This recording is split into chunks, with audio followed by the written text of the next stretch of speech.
Bismillahirrahmanirrahim. Assalamualaikum warahmatullahi wabarakatuh. Yang saya hormati Ibu Dr. Anda Ratnawati M. Hum selaku dosen pembimbing kami pada mata kuliah pelayanan prima dan teman-teman sekalian. Pertama-tama, marilah kita panjatkan puji dan syukur atas kehadirat Allah Subhanahu wa Ta'ala yang telah memberikan kita nikmat kesehatan serta nikmat keselamatan bagi kita semua. Dan tak lupa pula kita kirimkan salam serta salawat kepada junjungan kita Baginda Rasulullah SAW. Adapun topik yang akan kita diskusikan pada hari ini yaitu tentang faktor-faktor yang mempengaruhi perilaku. Dengan pembahasan yang pertama, pengertian perilaku, yang kedua, faktor-faktor yang mempengaruhi perilaku, yang ketiga, perilaku dalam pelayanan prima, yang keempat, jenis-jenis perilaku, yang kelima, bentuk-bentuk perilaku, dan yang terakhir, bentuk-bentuk perubahan perilaku. Saya Nur Fadila S yang bertugas sebagai moderator dan pemateri. Saya akan memandu jalannya diskusi ini. Sebelumnya saya akan memperkenalkan para anggota dari kelompok 5 yaitu Putri Aulia dan Erna Nurbiana sebagai pemateri. Baiklah teman-teman, untuk mempergunakan waktu yang ada, langsung saja kita masuk pada topik pembahasan yang pertama, yaitu pengertian perilaku. Perilaku adalah segenap manifestasi hayati individu dalam berinteraksi dengan lingkungannya, mulai dari perilaku yang paling nampak sampai perilaku yang tidak nampak, dari yang dirasakan sampai paling yang tidak dirasakan. Perilaku adalah kumpulan berbagai faktor yang saling berinteraksi. Skinner 1938 dalam Noto Atmojo 2011 merumuskan bahwa perilaku merupakan respon atau reaksi seseorang terhadap stimulus atau rangsangan dari luar. Respon dibedakan menjadi dua, yaitu yang pertama, responden atau reflektif, yaitu respon yang dihasilkan oleh rangsangan-rangsangan tertentu. Biasanya respon yang dihasilkan bersifat relatif tetap, disebut juga elektrik stimuli. Perilaku emosional yang menetap, misalnya orang akan tertawa apabila mendengar kabar gembira atau lucu, sedih jika mendengar musibah, kehilangan dan gagal, serta minum jika terasa haus. Yang kedua, operan respon, yaitu respon operan atau instrumental, respon yang timbul dan berkembang diikuti oleh stimulus atau rangsangan lain berupa penguatan. Perangsang perilakunya disebut reinforcing stimuli yang berfungsi memperkuat respon. Misalnya, petugas kesehatan melakukan tugasnya dengan baik dikarenakan gaji yang diterima cukup.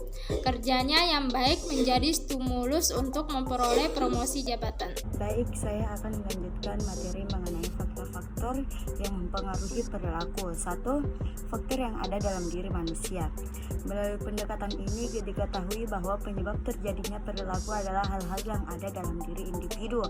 Faktor-faktor yang mempengaruhi perilaku manusia adalah kepribadian, sistem nilai, motivasi, serta sikap terhadap sesuatu yang ada di sekitarnya, seperti kepribadian, sistem nilai, motivasi perilaku manusia, sikap terhadap sesuatu di sekitar dirinya. 2. Faktor yang ada di luar diri manusia. Kondisi yang ada di luar diri manusia sangat berpengaruh terhadap perilaku manusia yang bersangkutan. Berikut ini adalah beberapa faktor yang menentukan perilaku sosial. Contohnya itu 1. Sistem nilai berkaitan erat dengan budaya masyarakat. 2. Kondisi lingkungan alam. 3. Kondisi tata ruang. 4. Kondisi ekonomi. Perilaku itu sendiri ditentukan atau terbentuk dari 3 faktor, yaitu 1. Faktor predisposisi atau bisa disebut predisposing factors yang mencakup pengetahuan, sikap, kepercayaan, keyakinan, nilai-nilai, dan sebagainya. 2. Faktor pemungkin atau enabling factor yang mencakup lingkungan fisik, tersedia atau tidak tersedianya fasilitas-fasilitas atau sarana-sarana keselamatan kerja, misalnya ketersediaannya alat pendukung, pelatihan, dan sebagainya. 3. Faktor penguat atau reinforcement factor. Faktor-faktor ini meliputi undang-undang, peraturan-peraturan, pengawasan, dan sebagainya menurut Noto Atmojo 2007. Selanjutnya yaitu mengenai perilaku dalam pelayanan prima. 1. Smile for everyone, senyum kepada siapapun. 2. Excellent in everything we do, yang terbaik dalam segala hal yang kita lakukan. 3. Reaching out every guest with hospitality, yang menjangkau setiap tamu dengan keramahan. 4. Viewing every guest as special, menganggap setiap tamu itu istimewa.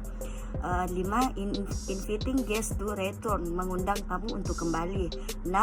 Creating a warm atmosphere, menciptakan suasana yang hangat. 7.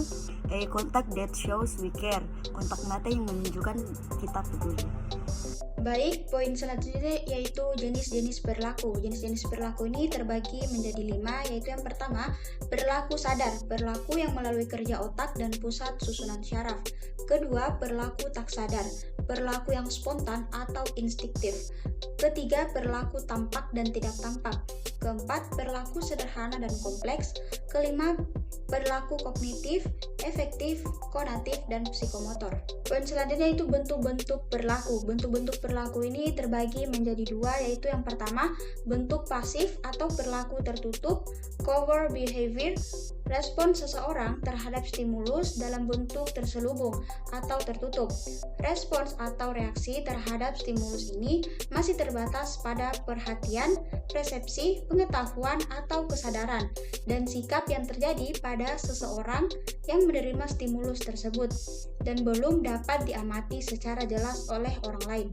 Kedua, perilaku terbuka, overt behavior, atau respons terhadap stimulus tersebut sudah jelas dalam bentuk tindakan atau praktik yang dengan mudah dapat diamati atau dilihat oleh orang lain.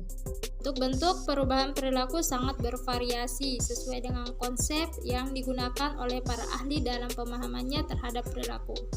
Bentuk-bentuk perilaku dikelompokkan menjadi 3, yaitu yang pertama, perubahan alamiah. Perubahan alamiah, perilaku manusia selalu berubah sebagai perubahan yang disebabkan karena kejadian alamiah.